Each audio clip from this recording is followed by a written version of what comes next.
everybody, it's Murphy Gray Hunter, and it is February 20th, about 6 o'clock in the evening.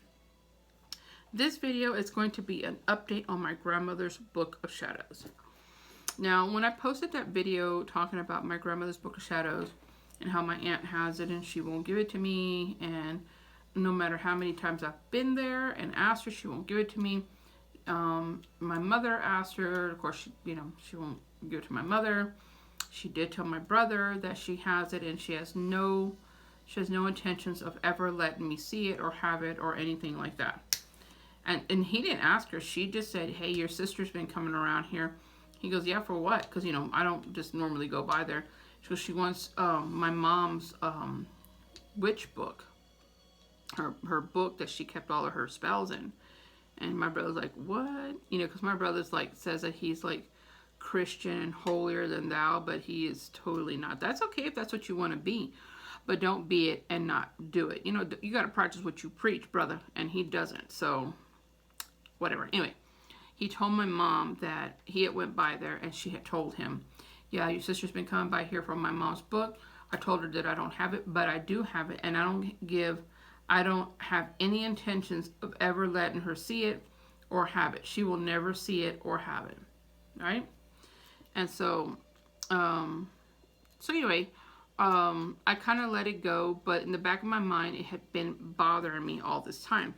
And I've been getting a lot of great, advice from a lot of people, and I totally appreciate that. Everybody's been giving me such great advice, and and really, I have let it go because I have talked to I don't want to say names, but she's very, very close to me, and we have such a great connection. And I was speaking with her, and I said, "Look," I said, I'm kind of in a place where I'm stuck. Like, I wanted to. You ever get to those kind of places in your life where you just feel stuck? You don't know where to go. What do I do now? What do I do now with my life? Like, you just literally don't know what to do next. And so I was kind of stuck. And anyway, she just gave me some really great feedback on talking to my guides and this and that. Well, this is something I had not mentioned to her, and she talked to me about my grandmother's book. Now, I've never talked to her about this, okay? On our connection with each other is something completely different. Magical, yes, but nothing to do with my grandmother's book. And so she said that part of the reason, there were some things that I was holding on to that were still bothering me deeply. And one of those things were my grandmother's book, that I needed to just let it go. And the sooner that I let that go, the sooner I could move on with what I needed to do, where I needed to be mentally, right? Like, where is my path going to take me magically? I'm ready to move on to the next level. And so mentally I wasn't, I couldn't focus there. And part of it is because of my grandmother's book. Because I do feel really strongly to it. Even though I sit there and say, "Oh, I don't care, whatever."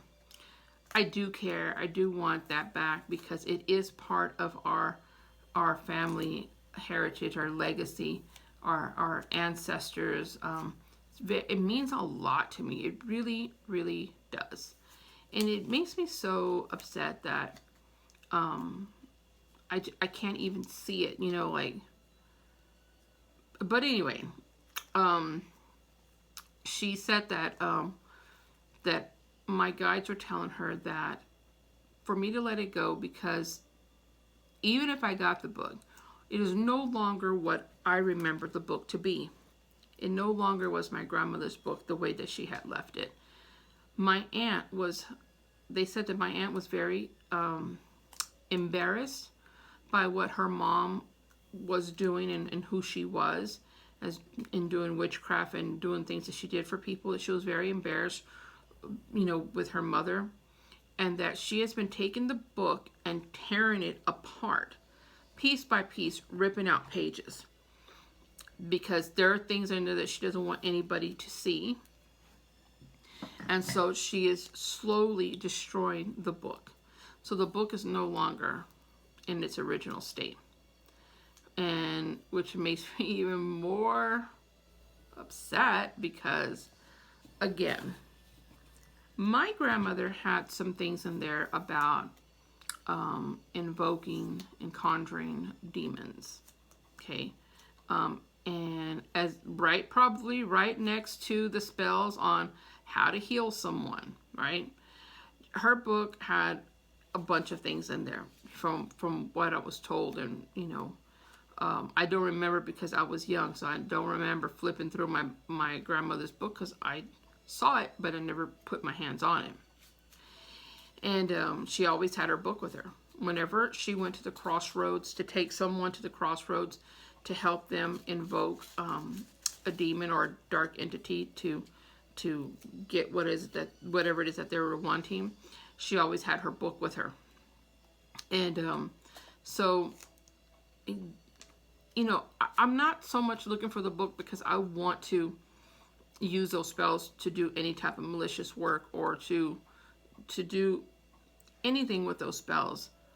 I just want it because it belonged to my grandmother, and because being a witch is very, very important to me, as well as it is to my daughters. And it will be something to their daughters as well.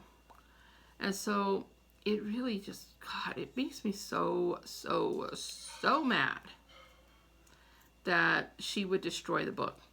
And so they just, my guide just said that I needed to let it go because it was no longer in the state that it was, that I remember it to be.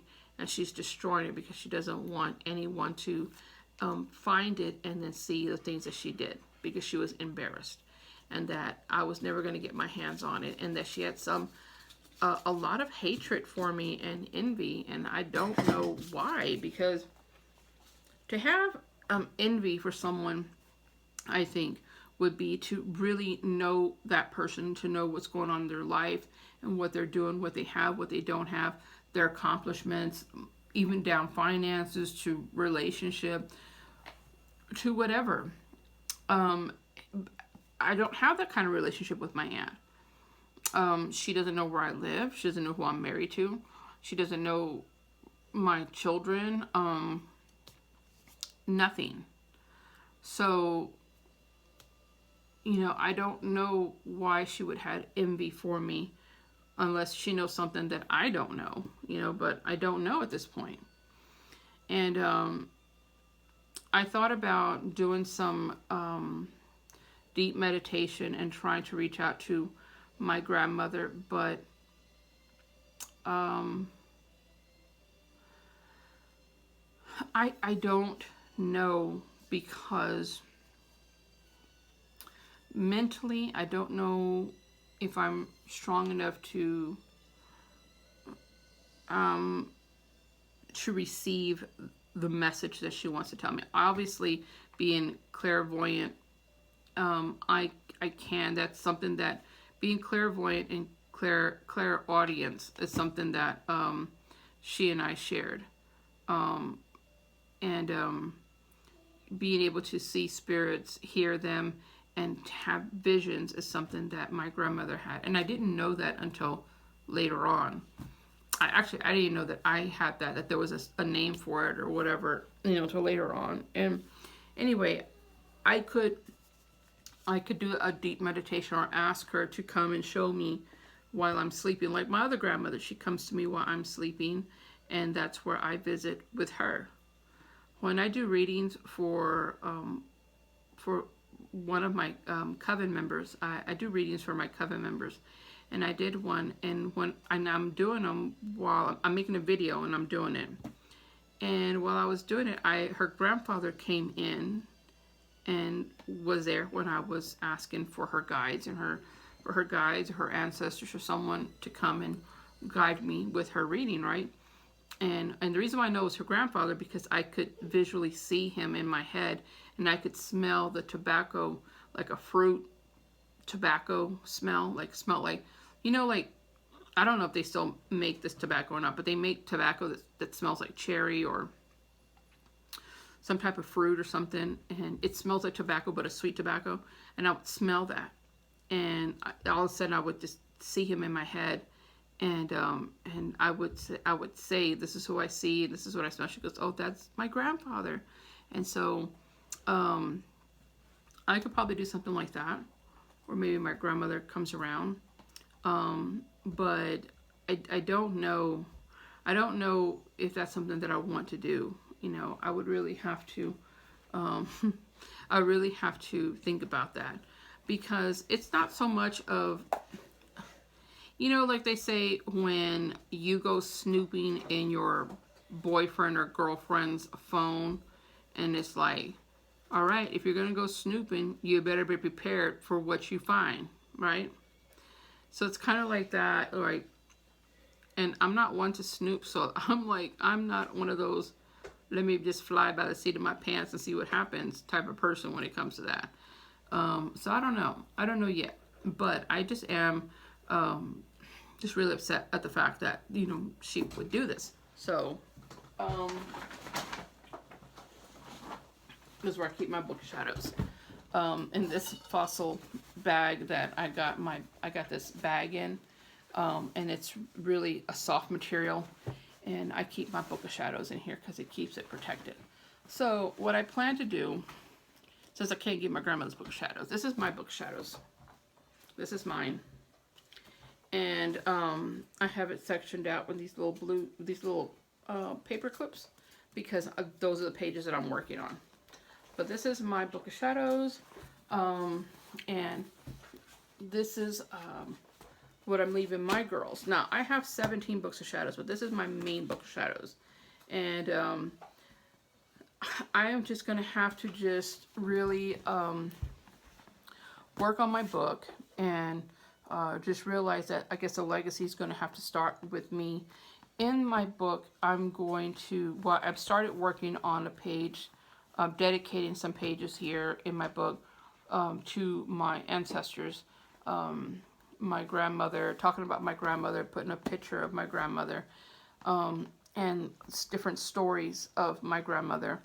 Now, instead of doing like page by page, like, you know, taking one whole page and writing a whole page, I think what I'm going to do is create like a pocket. And in that pocket, I'll put like pieces of parchment where I'll write the story and put those in there, depending, because there's a lot of different stories, and that way I can contain them all without having to use so much of my book for just, you know, that one part. I do have another book though, that I thought about just making it for my ancestors and just writing everything about my ancestors in that book for my kids. So it's one or the other, I haven't decided. But since I can't get my grandma's book of shadows, and I don't have my great grandma's book of shadows, because I don't know if my grandmother's book of shadows was a combination of her mom's book, and, you know, and on, you know, I don't know. So all I can do is just start with a book for my daughters with myself, and this will be something that I pass on. Then my girls will have it, and then they'll pass it on, and on and on and on. So anyway, but you know, this is my book, and her name is Beauty. I just love it. Since my book's name is Beauty, the people who made this book, I'm still in contact with them, and I've been thinking about having another book made, and calling it The Beast, so Beauty and the Beast, and that one containing more of the darker part of my craft, but I'm not really sure, because I don't want to have one book that represents one thing and the other. It could just be a you know, combination of both. I'm not sure, but I'm definitely going to need another one, because the book gets full pretty fast.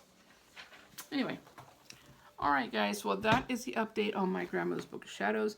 I wish it was something more exciting, but I am going to still keep my eye out for it, because if that book came to me and there was only like 4 pages in it, I would still take it, because that is part of our family and part of my grandmother's you know, practice. And but like I said, I just don't know. I don't know if I want to open up that can to find out why she has such hatred towards me, or why she feels the way she does, or sometimes sometimes things are just left better off alone. Like sometimes sometimes it's not worth putting yourself in that situation. Like everything is good. I'm happy.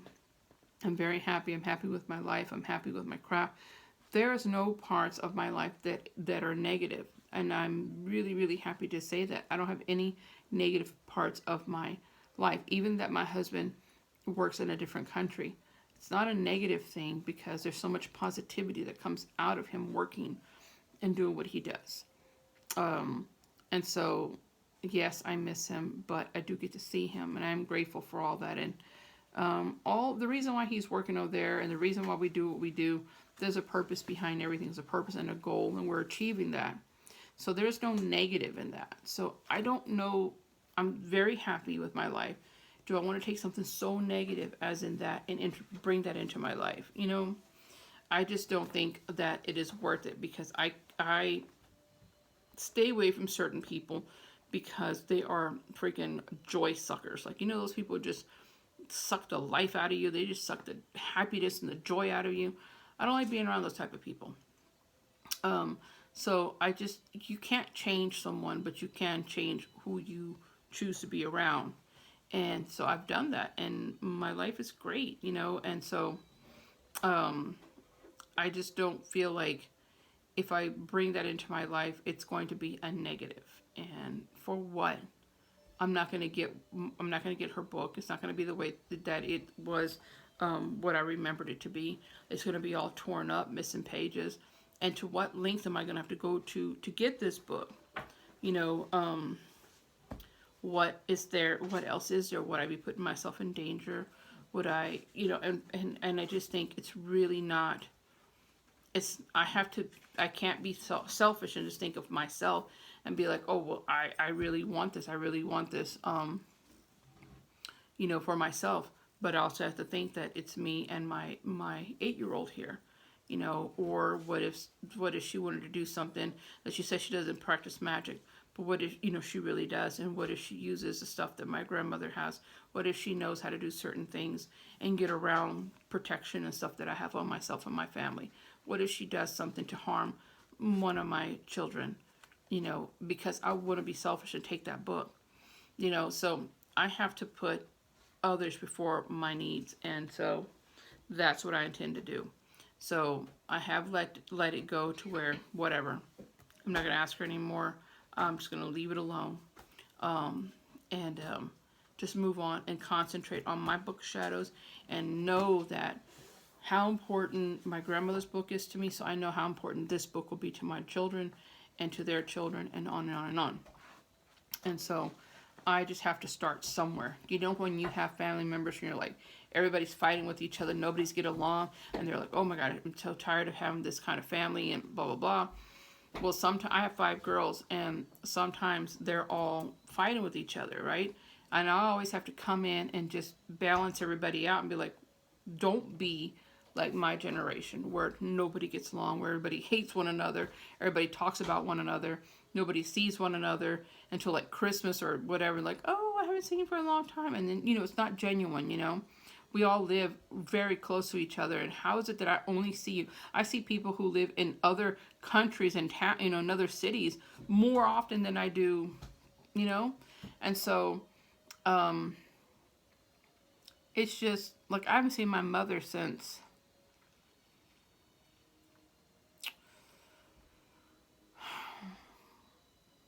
I think before Thanksgiving. I haven't seen my mother since, because I didn't see her for Thanksgiving. I didn't see her for the holidays. It's been a while since I've seen my mom, and she only lives about an hour away from me. She was just in town. I mean, she comes in town and they go do things, but I don't, she doesn't come out to visit me or call me and get together. Let's get together and do this and that. I know it can go both ways, but, and I do reach out to her and stuff, but that's a very long story there too. But anyway, so what I'm saying is that I always tell my girls, don't be like my generation. That's why I make sure that I keep it. It's very important to me that I talk to my girls all the time and that I tell them how much I love them, how much I care, what they mean to me, and making sure that I am showing each one, the attention that they deserve and attention that is needed and you know, and needed. Um, and making sure that we do mother-daughter things and making sure they all get together. And I'm like, you know what? You don't have to agree with her, but you're her sister. You're her sister. So, sometimes you just have to like, you know, you don't, you have to love unconditionally. And so she may do something that you don't like, and you may do something that she doesn't like, but y'all are sisters in the end, and you have to love each other unconditionally. So I always have to be that middle one, because otherwise I'm like, well, where do I stand? I can't stand on her side or her side. I just go by myself. But I have such good girls, and they will, you know, they'll fight with one another, but then they always come back to each other, and that makes me feel really good. So, all right, if anything should change, and for some reason I get it, or for some reason I get to see it, or whatever, then I will let y'all know. Like, I will literally let y'all know. If I go there on time and she said, hey, do you want to see the book? Yeah. I will videotape the whole thing, and because I know I won't be able to take it home. But anything that I get to see, anything, that is said about it by her or anybody in my family who knows anything about it, I will definitely keep y'all posted. But for right now, the last thing that I heard was that she has disassembled the book and she is destroying it because of her embarrassment and because she doesn't want me to have it. And the reason why she hates me and has envy, I have no clue. So anyway, all right, guys, thank y'all so much for all of the feedback that y'all have been giving me on my grandmother's book, and everybody's been giving me such great advice, and just talking to me like, we've been friends forever. I really love that. I really love the interaction you guys give me, and but I have to have a peace of mind of it already because, what can you do? All right, guys. So, as always, I love you all and blessed be. Bye.